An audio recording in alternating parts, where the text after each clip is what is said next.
बिलबेली में आपका स्वागत है।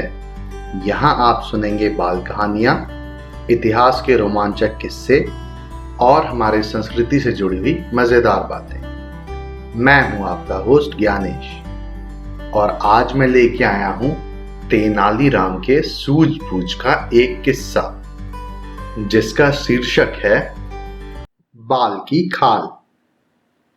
हमारी हथेली पर बाल क्यों नहीं उगते? एक दिन राजा कृष्णदेव राय ने राज दरबार में तेनालीराम से पूछा, महाराज, आपके हाथ सदा गरीबों को दान दक्षिणा देने में व्यस्त रहते हैं। रगड़ खाने के कारण आपकी हथेलियों के बाल झड़ गए हैं। तेनाली ने मुस्कुराते हुए उत्तर दिया। राजा कृष्णदेव राय तेनालीराम के उत्तर से बहुत प्रसन्न हुए, लेकिन कुछ देर बाद ही उनके दिमाग में फिर एक प्रश्न कुलबुलाया। उन्होंने तेनाली से दोबारा पूछा, अगर ऐसी बात है तो तुम्हारी हथेली पर बाल क्यों नहीं है?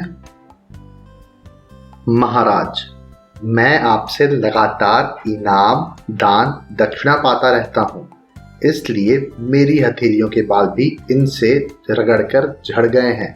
तेनाली ने मुस्कुराते हुए राजा को समझाया, पर राजा कृष्णदेव राय इतनी आसानी से मानने वाले नहीं थे। उन्होंने फिर पूछा, अगर ऐसी बात है तो इन सब दरबारियों की हथेलियों पर बाल क्यों नहीं है? महाराज, साधारण सी बात है।